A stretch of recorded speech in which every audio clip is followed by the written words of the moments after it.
Okay, this is Manny Pacquiao. You're watching PhilippineNews.com.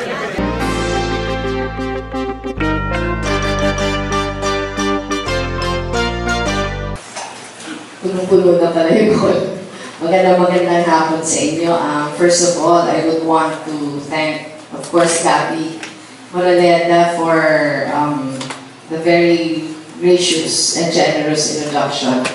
And of course, my professor, Consul General Henry Pensurto and Madam Marisa,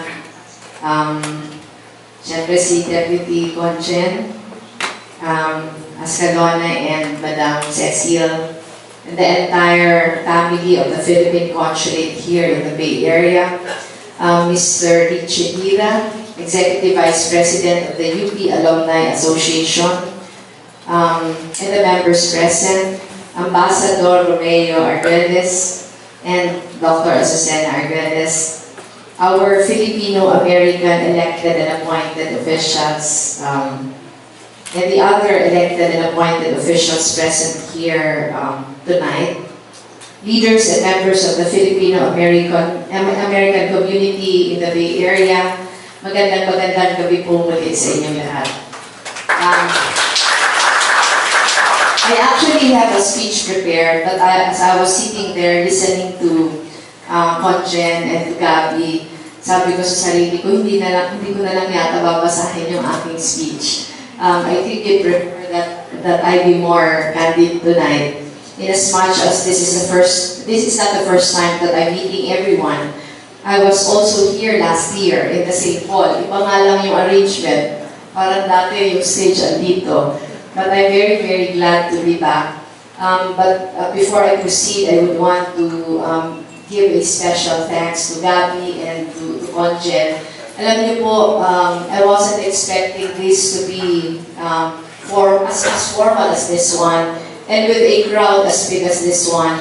I was invited by the National Federation of Filipino-American Associations to be their keynote speaker yesterday in Pennsylvania. The invitation was given to me even before the campaign ended. So I was telling the organizer, sigurado ba kayo gusto niyo ako imbitahan? Paano kung matalo ako? Ang sabi sa akin, win or lose, ikaw yung gusto namin imbitahan. So, I haven't accepted the invitation yet at that time. But when I won and they were following up, sabi ko, I think I owe it to them na pumunta. Kasi kahit kung hindi pa ako naniniwala sa sarili kong mananalo ako, meron ng mga taong naniniwala.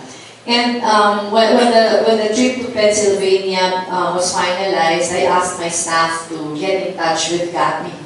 Alam ko si Gabby and so many of you here have been really, really wonderful supporters during my campaign. Nakikita ko yung mga Facebook posts niyo. I know that you have poured your heart and soul into helping me during the campaign. So I asked my staff to ask Gabby if it would be possible for me to drop by. Pero naisip ko just to a very informal gathering, just to give me an opportunity to thank everyone personally for all the hard work that you did to help me out. Pero yung very informal gathering, nag-umpisa yata sa bahay ni Gabby. Until some other friends, I have so many friends here, got wind of the fact that I will be coming over, and we're also requesting for some other gatherings. Hanggang naisip namin, because I can't stay long, I will only be here until tomorrow. I arrived this afternoon, today. May trabaho po kasi, maraming iniwan na trabaho. So I would want to thank Conjen and Deputy Conjen for being very gracious and for offering the Philippine Consulate as a venue for this gathering. And also I would want to thank everyone for being here on a Sunday afternoon, Sunday evening. May trabaho pa naman bukas. Sisiguraduhin po namin alas 8 nakauwi na kayo. Pero maraming salamat. I heard so many of you came from many other places. Yung kumare ko po, baptismal godmother ng aking anak, nasa na si Alice. And then si Alice Bolayapoy sa likod.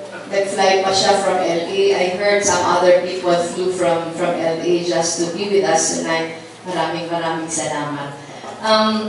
Just in case, as I've said, I know that you have poured your heart and soul into helping me out. But just in case you are not fully aware of the journey that I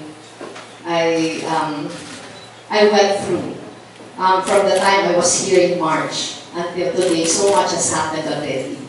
Nung March po, wala pa lang kabalak-balak. You know, March last year, that I was here, what I was contemplating on was whether I would seek re-election or not. There were other people who were already urging me to try running for the Senate. Pero sabi ko, yung options ko lang whether to run for re-election or not at all. You know, some of you may have been familiar with my life story already. In our family, it was my husband who was the politician. I was never involved in politics. My husband was mayor of Naga for 19 years. And in all the years that he was mayor of Naga, I was just the wind beneath his wings. Ako lang po yung kanyang, pinagandang term ng dakilang alalay. Ako po yung pinapagawa niya ng lahat ng mga bagay. But you know, the first 3 terms, my husband ran for mayor months after we got married. So all of our children were born when their dad was mayor already. Ito na yung buhay na kinagisnan. The first 3 terms of my husband, after it ended, people were urging me to substitute him. And it was a no-no for us. Sabi namin, ayaw namin ng political dynasty. Kaya tama na yun, tapos na yung term niya, magpahinga na. And after his 3rd term ended, my husband went to Harvard for further studies. We lived in Boston for a little more than a year. Akala ko yun na yung katapusan ng kanyang political career and we will look for a quieter life already. When we went back, nag-NGO work na po kami pareho. I was a practicing lawyer before Harvard. I was working for the Public Attorney's Office. Siguro nabalitaan nyo na po na nag-asawa ko maaga. I graduated from the UP School of Economics in 1986, and if you recall, that was a very glorious time in the history of our country in the sense that EDSA happened in 1986. So, that was my political awakening. At least, Ninoy's assassination was my political awakening. Napaka-apolitical ko pong tao. But after Ninoy's assassination, I became very active in street demonstrations, but only inside the campus. Lumabas na ako sa campus during EDSA. And I'm the eldest in the family. My father was a long-time regional trial court judge in Naga. And because I was the eldest in the family, I was expected to follow his footsteps. So ang expectation ng pamilya namin after graduation from economics, I would go straight to law school. But EDSA happened. And I graduated 2 months after EDSA. I asked the permission of my father if he would allow me to work for government for some time. I was one of the very young people then who was very inspired to contribute in whatever way we can in nation building.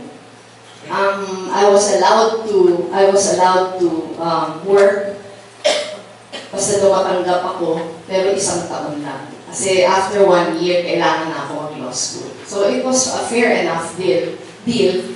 And I applied, pero nandun pala sa pag-apply ko yung aking tadhana. Kasi yung asawa ko yung aking boss. And less than a year after my first day of work, I was already married to the boss. Pero when my husband was asking for my hand in marriage, my dad told him, hindi pa pwedeng mag-asawa yung anak ko kasi magka-abogado pa yan.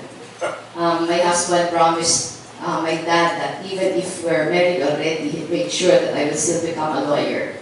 So, nung mag-asawa na po kami, I was teaching economics during the day. Kasi when we got engaged, I resigned from work kasi unethical naman yata na nandun kami sa parehong opisina. I was a full-time college professor of economics during the day, and I was a law student at night. Napakahirap. We started having children already after 1 year. So, pinagsabay-sabay lahat. I was the mayor's wife, I was a young mother, I was a teacher, I was a student. Pagkatapos ng mga habang panahon, naging abogado din. But when I passed the bar, I was very sure what kind of lawyer I wanted to become, and that was to take the track of public service lawyering. At that time, ang alam ko lang kung public service lawyering was the Public Attorney's Office. So that was where I applied, and I had the time of my life. I was very active in public law practice, defending indigent clients, etc., etc.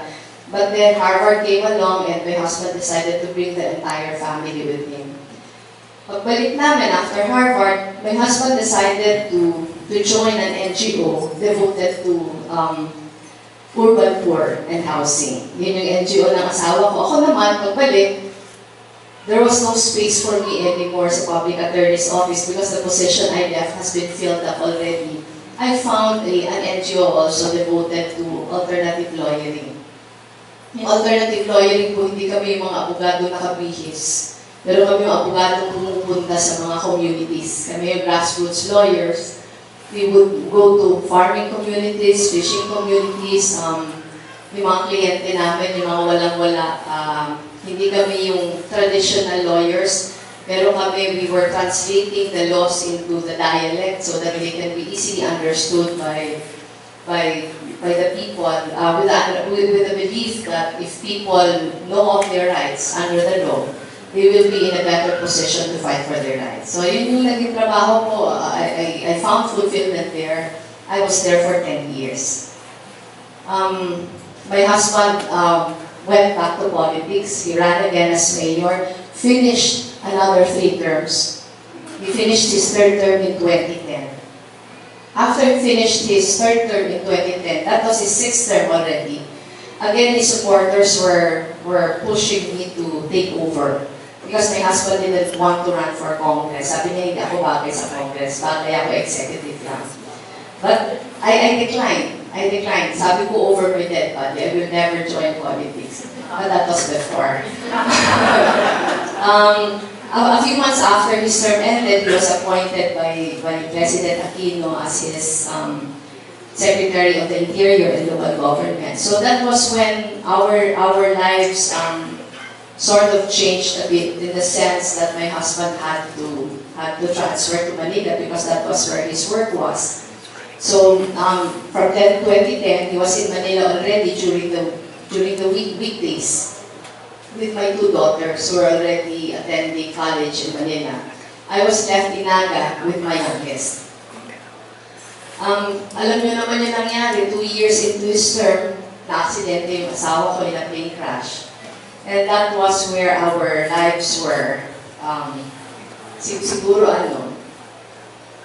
yung change is such a tame word for that. Pero nahalugog po talaga yung buhay namin. Nahalugog in the sense na who would have expected that kind of tragedy would happen to us. Parang perfecto na yung buhay namin at that time. We had three daughters. Yung youngest was only 12. Wala namang sakit yung asawa ko, he was only 54. Pero nangyari. Pero after the tragedy, hindi pa pala yun yung biggest tragedy of all. May bigger tragedy pang mangyayari, yung pangangailangan ng kandidato ako. The plane crash happened August 18 of 2012. Before the plane crash happened, naghahanda na yung political party sa amin for the 2013 elections. Kasi automated na. So the certificates of candidacy were to be filed in October, first week of October. Yung namatay yung asawa ko, kumpleto na nila yung lineup. Meron ng mga kandidato, etc., etc. Pero nung namatay yung asawa ko, all of a sudden, yung mga kakampi niya ayaw nang sundin yung usapan. Hanggang nag-away-away sila, biglang wala na kaming kandidato for Congress. Sa Congress, sa distrito. My husband had a protege already ano din, UP din, Adelista din. Pero umayaw. Because we were fighting a long-time political dynasty. Sabi niya, ayaw ko na kasi hindi ako mananalo. And bigla na lang, everyone was looking at me already. It was the last day of the campaign, just before COMELEC closed. On a Friday, October 5, kandidato na ako, bigla-bigla. With no resources, no plans, no anything. Against the wishes of my children. I just thought it was something I had to do to honor the legacy of my husband. So ano lang, suntok sa buwan, nanalo. I won overwhelmingly against all the odds. And when I won, I said to myself that hindi ko naman to inambisyon. Parang something was the burden was heavily on top of my shoulders to continue where my husband left off. So everyone was looking at me to continue the legacy of my husband. Akala ko hindi ko kaya, pero kinaya ko naman. Ang sabi ng mga anak ko, I don't know if you know the term, pero ang term ng mga anak ko sa akin, may sanib si mama. Yung sanib, parang I was possessed by the spirit of their dad. Kasi when I became a politician, I was a different person already. In the sense that dati I shy away from attention. Gusto ko parati na ako nasa anino ng asawa ko. And all of a sudden, dahil wala nang anino, wala na yung asawa ko, ako na yung nandun. Parang everything came naturally. The 3 years I had in Congress were very fruitful years. But as I was telling you earlier, I was contemplating on whether I would seek re-election or not. Because that was my promise to my children. That I will only be there for 1 term because I will only be a transition leader. In fact, hinanda ko na yung susunod sa akin. Yung dapat sanang kandidato in 2013. Siya pa rin yung kandidato namin. Hinanda ko na siya. And then all of a sudden, siguro alam niyo naman yung kwento, the Liberal Party anointed Secretary Mar to be the presidential candidate of the party.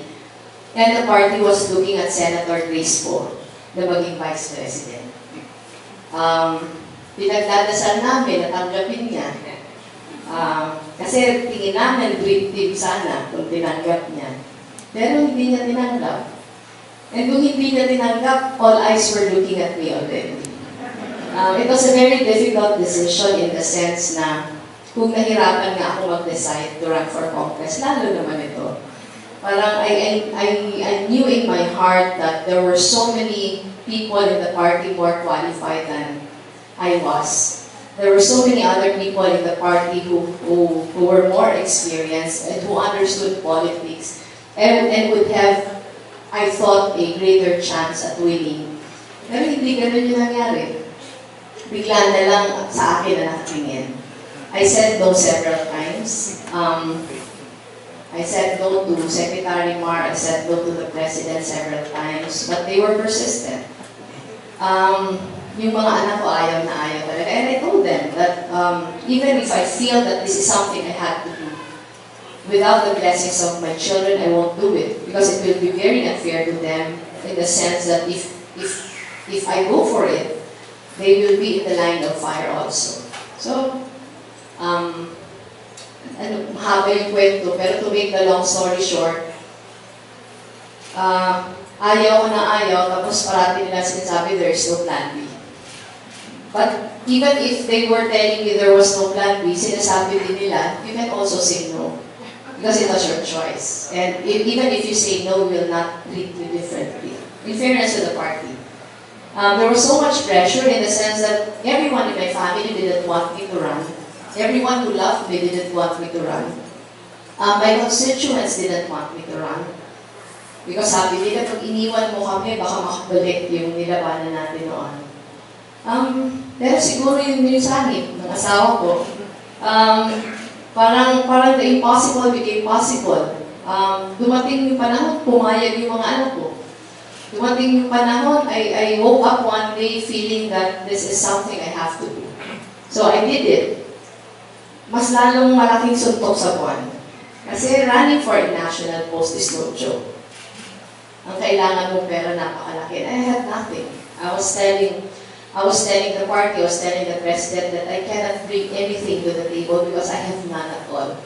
Meaning I have no resources. Sabi nila, I won't have to worry about that. But anyway, it was a very difficult fight. It was very difficult in the sense that I was running against well-entrenched political families. I was running against very, very popular politicians who have been there for the longest time, who have been preparing for it for the longest time. You knew that I started at 1%.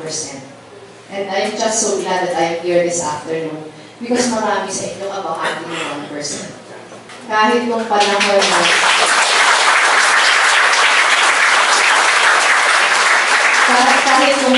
na wala pa akong kapag-asa.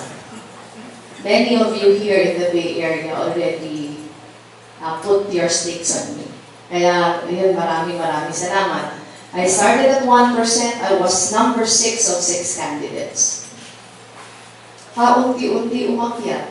Yung 1% became 4%, 4% became 7%, 7% became 12%, it became 14%, it became 17%, and at 17%, I was already a poor third. And I was there, I think, for 2 months. Mukhang napako na ako sa 17%. Umaakyat naman pala siya ng 19%, but I was a poor third. Pero all of a sudden, umiba yung ihip ng hangin early April already. Eh, pag mababa ka sa service, wala pa masyadong nag-donate. So, wala na kami pera pag-donate. Marami sa inyong supporters nagpapa-imprenta na ng sarili nyong mga campaign materials. And all of a sudden, first or second week of April, nagkaroon ng debate. I don't know if you watched the debates, yung CNN yung first, but after that debate, I jumped 7 points. I was already number 2. And that was the first time that I realized that I had a shot at it. Naging number 2 na, then the second debate happened. After the second debate, I jumped, I think, 3 or 4 points. At first, I tied already. I was already tied with Senator Marcos, and after a few days, I was number 1 already. In the last 2 weeks of the campaign, gumagano na kami. I don't know if you have been following the surveys, but in the last 2 weeks of the campaign, parang I peaked at the right time. Pareho ni Pangulong Duterte.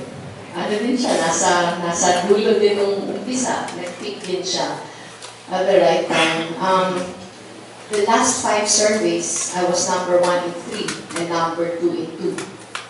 So talagang, we knew that it was a fight to the finish.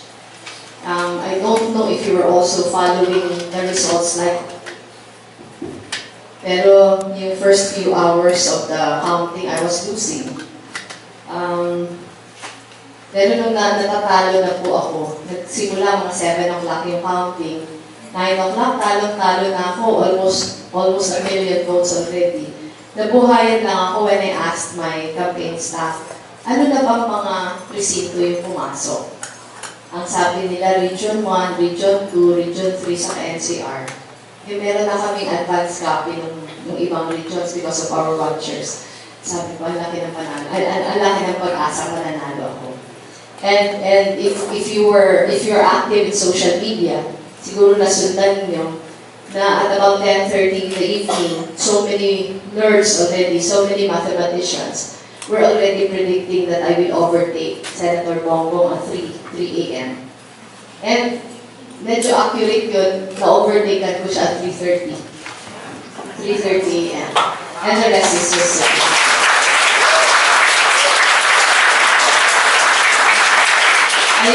Ayun yung first part ng kwento. Ito yung problema pag hindi ko binabasa yung speech na papahaba yung kwento. But anyway, naging vice president na ako. And so many so many strange coincidences happened. And the canvassing finished on the day of my husband's birthday. Akala namin, ang prediction ng lahat, June pa matatapos yung bilangan. My children and I were in Naga to celebrate his birthday. We just had Mass at the Basilica Minore. We transferred to the cemetery, and all of a sudden, the church bells in Naga were ringing. Akala namin kung ano. Yung pala, while we were praying at the cemetery, in-announce na ng mga TV stations na tapos na yung binangan and I won. Yun yung first coincidence. Alam niyo naman na after I won, parang salimuot yung relationship namin ni Presidente nung una. I knew of him, he knew of me, but we had never really met before. So siguro, alam niyo naman, magkaiba kaming partido. And he was quoted several times as saying na hindi na ako bibigyan ng cabinet post. I don't know if you are at all familiar with what the Constitution says about the office of the Vice President. Wala naman talagang brilliant powers, but just to wait until something happens to the President. Ang sabi ko naman, parang hindi ko naman yata sasayangin yung 6 na taon na naghihintay lang ako. And I don't even want to be President. So if you wouldn't give me a cabinet position, ano yung gagawin ko ng 6 na taon? So that was, I think it was providential that it happened that way. Oh no. You know what I did was, I brainstormed with my staff, how can we be effective? We studied what the previous previous vice presidents did. We studied the budget, and there's nothing there. The law doesn't give the office real powers. If you look at the budget, we have one of the smallest budgets in government. Most of the budget goes to ceremonial functions, ceremonial and political functions. Sabi ko, parang sasayangin ko yata yung 6 na taon ko. So, we decided to reinvent the office. Sabi namin, let's make it more advocacy heavy. So, yun yung ginagawa namin. We brainstorm, ano ba yung mga advocacies before that we can push. So, we identified 5 core areas already. Number 1 is hunger and food security. Number 2 is universal health care.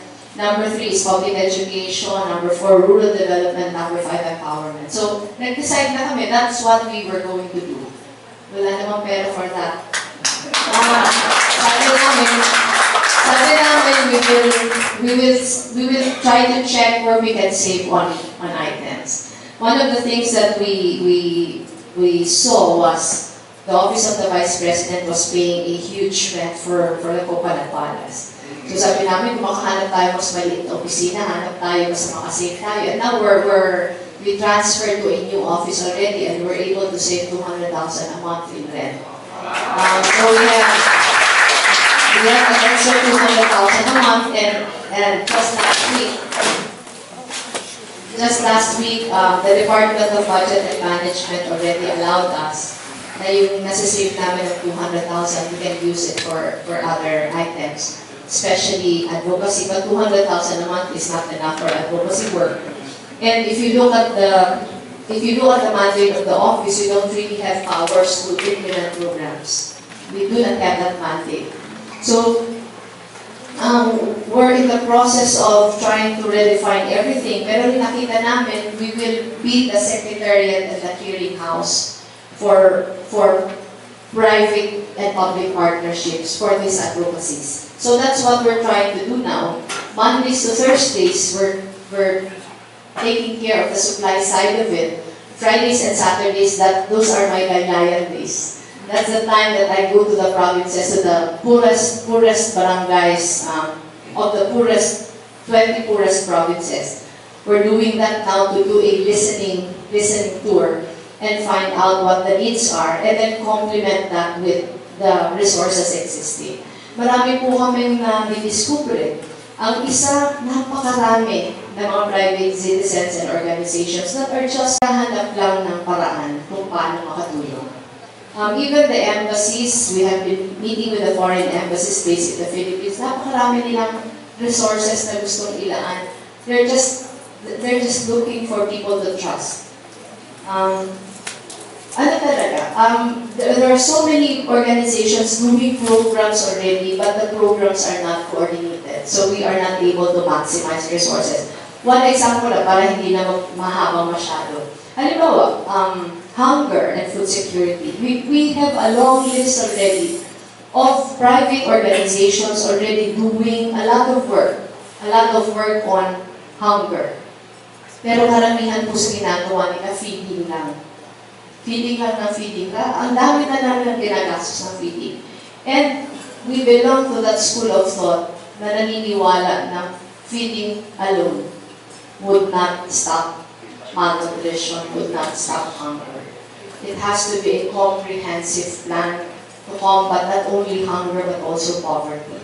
So right now we're developing a model. I piloted one already in my district based on the Zero Hunger program in Brazil. And it's been very successful. We want to replicate that in many other parts of the Philippines. And these private organizations are very much willing to work with us. Kaya yun yung ginagawa namin ngayon.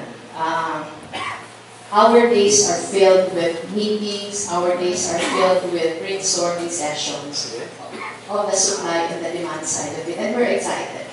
We know that if we will be able to maintain the momentum, we will be able to do so much in 6 years. Pero yun, nakakasana yun. When we were brainstorming, my staff was pushing for housing to be another advocacy. Sabi nila, dapat ang housing advocacy natin kasi yan yung advocacy ng asawa ko matagal na. At yan din yung advocacy ko kasi I've worked with the urban poor sector for the longest time. Sabi ko sa kanila, huwag na tayong mangarap. Kasi kung wala namang tulong yung gobyerno, hindi tayo makakatulong sa housing. So we decided to scrap housing as an advocacy. Nung nakakasana kami, the housing portfolio was given. So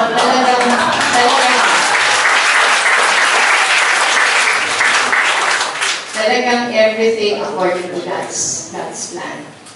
And we're excited. I won't go into the details anymore, but during lunch with Conjen and Gabby and the Deputy Conjen earlier today, I was telling them that it seems like we're starting from zero as far as housing is concerned. If you are at all familiar with my portfolio, it's not a department. It's just a coordinating council. The office is called Housing and Urban Development Coordinating Council. It doesn't have much powers except to coordinate the 6 shelter agencies under it.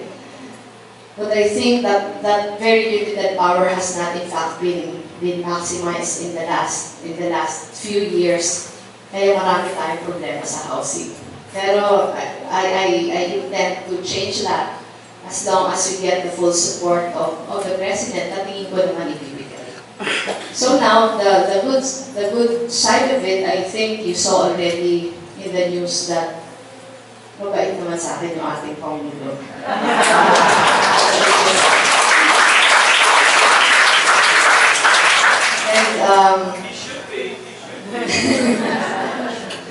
And ito ano na lang to PS, kasi I've been talking for so long already. But when I learned that we were going to have a separate inauguration, I was so disappointed. Dahil syempre hindi ko pinakita yung disappointment ko para hindi mawala ng hope yung aking mga staff. I was in Bohol when I learned that the President decided that we have a separate inauguration. So my staff were all panicking because we were already preparing for a joint inauguration before the change of heart. Sabi ko, hayaan nyo na, mag-prepare na tayo for a separate inauguration. I've been trying to set an appointment with the President before that. I couldn't get a schedule.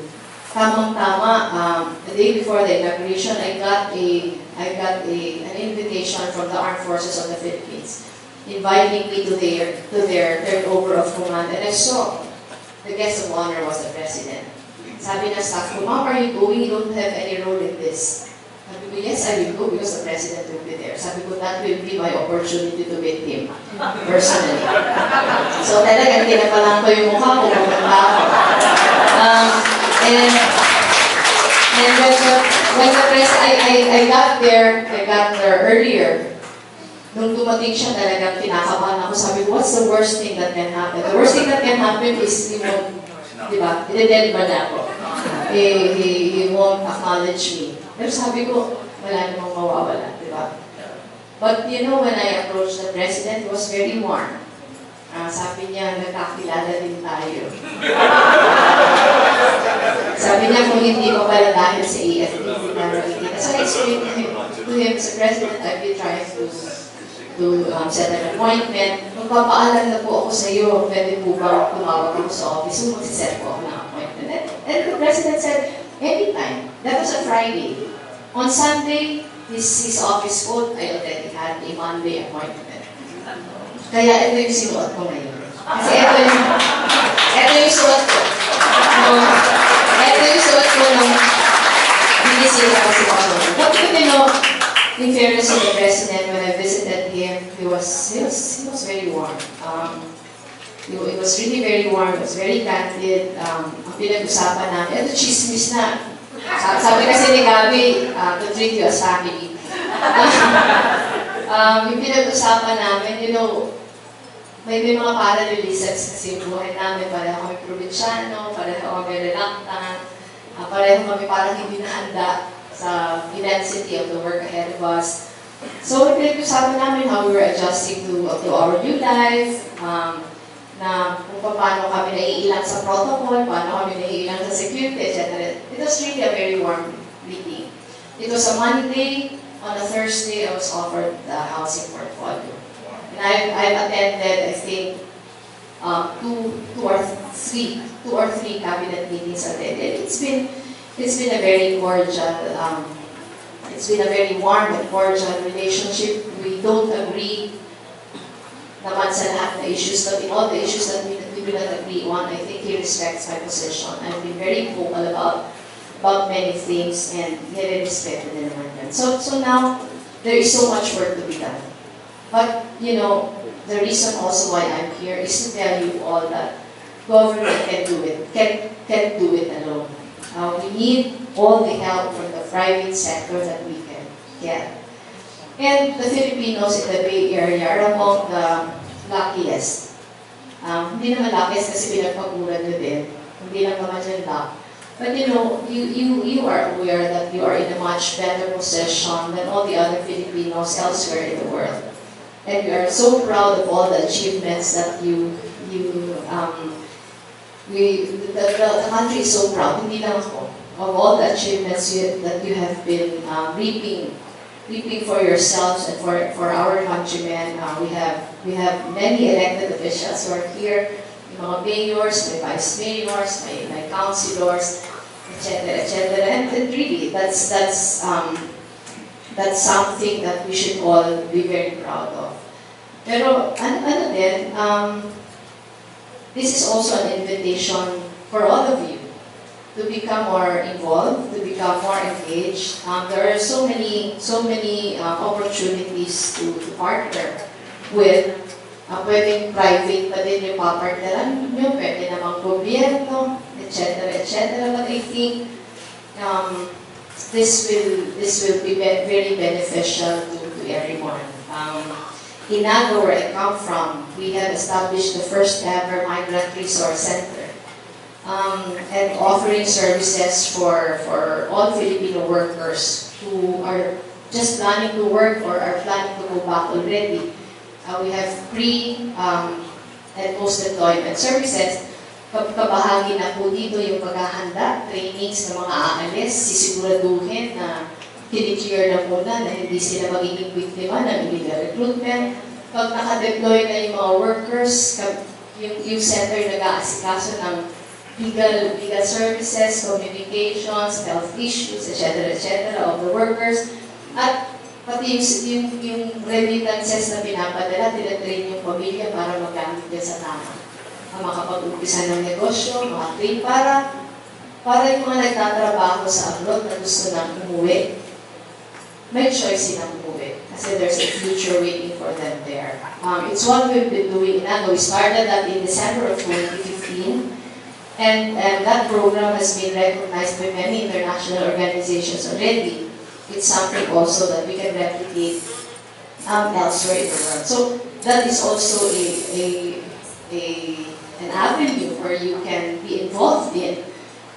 We are just here and we are just too willing to brief you of the many programs that are in store. Siguro in the next few months, papadala namin sa Philippine Consulate, those of you who want to partner, or those of you who want to involve, kahit hindi resources, kahit manpower, skills, very much welcome. So, I talked for a long time already. Yun yung sinasabi ng staff, kung basahin nyo na lang yung speech nyo, kasi pag wala kayo binabasa speech at tagal-tagal. I hope I did not bore you, but you know, I don't know when's the next time that I will be coming over. This time, I was the one who invited myself. Di ba, Abby? Kasi when I was here in March, you invited me. The UP Alumni Association invited me. This time, I invited myself. Sabi ko, Gabi, pwede ba na makapasalamat naman ako ng personal? So really, it's such an honor and a privilege that on a Sunday afternoon, you are all here to be with us, even for a very short while, and you have given me the chance to tell you all how grateful I am, and that I am fully aware of all the help that you have given me the next months. Wala naman po ako isusukli, pero isang klaseng paglilingkod lamang na totoo, isang klaseng paglilingkod na hindi nyo naman pagsisisihan na ako yung tinulungan nyo. Maraming salamat.